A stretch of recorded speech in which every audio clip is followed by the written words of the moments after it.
김민석 후보자가 내각과 국회, 국민 사이를 잇는 조정자로서 새 정부의 통합 시대를 여는 출발점이 되리라 믿습니다. 필요한 모든 질문을 한 점 의혹 없도록 체계적으로 설명드리겠습니다.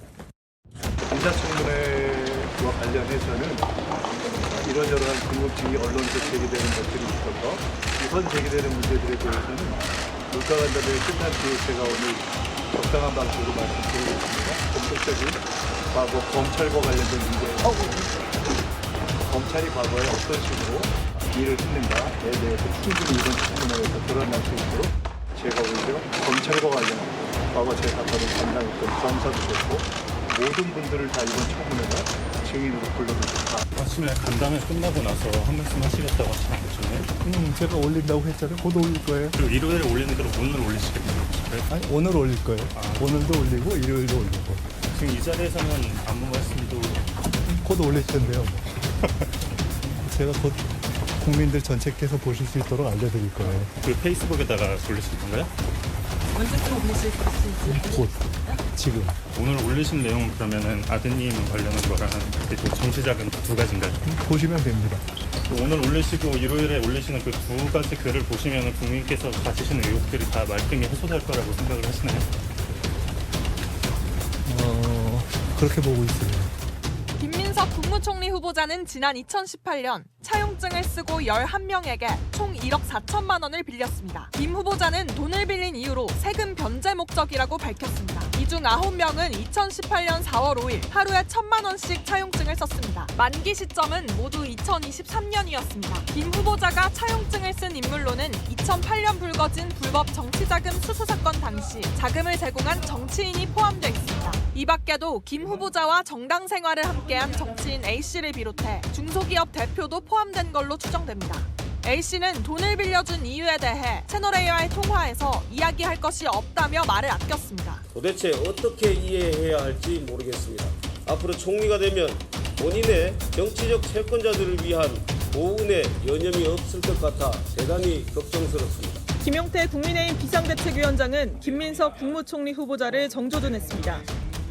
아빠 찬스 의혹을 제기하며 이재명 대통령의 추가 결단을 요구했습니다. 앞서 김 후보자 아들이 고교 시절 입법활동한 법안이 실제 국회에서 발의된 것, 또 아들 관련된 비영리단체가 김 후보자 의원실과 함께 세미나를 열었던 점 등을 문제 삼은 겁니다. 학부모 단체라든지 학생분들이 대입 입시에 활용된 것은 아닌가에 대한 우려가 이재명 대통령께서는 저는 지명을 철회하는 것이 맞지 않나. 김 후보 인사청문위원인 주진우 의원도 SNS에 아빠 찬스로 아들의 입시, 채용, 정치 인문에 두루 쓰일 스펙을 만들어준 것이라며 국민이 납득할 수 있겠냐고 반문했습니다. 대통령은 음주운전 등 정과사법, 비서실장은 무면허 운전, 민정수석은 차명재산, 총리 지명자와 정무수석은 새천년 NHK 룸살롱까지 이미 그 시작부터 도덕성이 땅에 떨어진 정권입니다.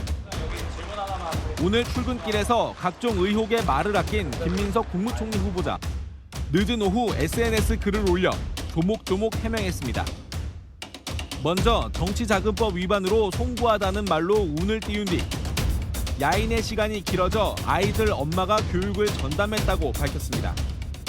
그러면서 아들이 고교 시절 추진했던 표절 예방 교육을 필수화하는 법안을 공동 발의한 것을 두고 아들의 대학 진학 원서에는 활용하지 않았다고 반박했습니다.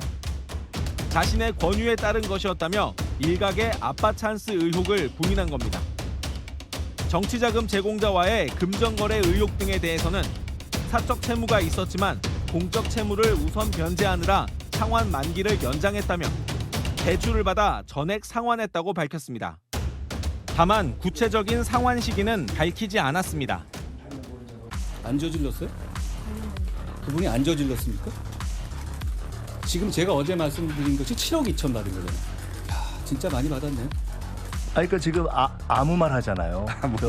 거의 허위 사실 지금 그 13년, 14년 가까이 동안에 그 추징금도 안 내셨죠? 세비는 꼭꼭 받아먹으면서 말이죠. 제가 정말 그 보복수사 억울한데 오랫동안 꾸준히 해서 다 추진금 완납했는데 거기 인터뷰가 나왔던데요. 김민석 측에서는 열심히 내고 계신다. 14년째 열심히 내고 계시다는 말인가요? 정치도 정책도 너무 공부를 안 한다 한동훈. 민주당에 있는 많은 일부 인사들을 보면 항상 이렇게 대법원까지 다 결정이 났는데 자신들은 전혀 이 억울하다 이런 이야기 최근에 이화영 전 부지사도 똑같은 이야기를 합니다. 그래서 이제 역사의 법정 또 국민의 법정에서 심판받겠다라고 이야기를 하는데 저는 그런 이야기 아닌가 싶습니다. 그러니까 오죽했으면 1심, 2심, 3심에서 어떤 똑같은 결정을 내렸겠습니까? 그리고 이제 검사를 물고 내려주는 것은 결국 기소 자체가 잘못됐고 왜곡됐다라는 것인데 그렇다면 당연히 법원에서 걸러냈겠죠. 제가 구체적인 것은 알 수 없습니다만은 그러나 지금 본인의 어떤 이 항변을 하기 위해서 또다시 이제 검찰을 또 끌어다니는 그런 상황 같은데 글쎄 과연 이게 적절할까 싶습니다. 왜냐하면 진작 그렇다면 본인이 문제가 있었다면 진작 이 문제를 제기해서 총리 후보자가 되기 전에 이런 문제에 대해서 좀 해명하고 깔끔하게 할 수 있는 기회가 꽤 많았지 않습니까? 근데 이제 와서 문제가 불거지니까 이제 검사를 청문회에 부르겠다는 것은 마치 검사들은 다 조작하는 사람인 것처럼 그렇게 지금 몰아가려고 하는 그런 표현이 아닌가라는 생각이 듭니다. 검사를 부를 게 아니라 판결문만 내면 돼요. 판결문에 보면 1심, 2심 판사들이 다 그 관련된 사안들에 대해서 보고 판단하는 거 아니겠습니까? 검사는 혐의가 있으니 판사님들 이거 판단해 주세요 하고 했을 뿐인데 그걸 가지고 지금 검사 탓으로 돌린다는 것은 제가 볼 때는 경강부회가 아닌가 싶습니다. 도대체가 이놈이고 저놈이고 정치가 다 썩어 빠졌잖아. 어처구니 없게 윤건이 계몽령 때문에 아직도 힘든데 저쪽 놈들도 다 똑같은 놈들만 나오고 지랄들이네. 정말로 국민을 위해 정치하는 놈은 없어.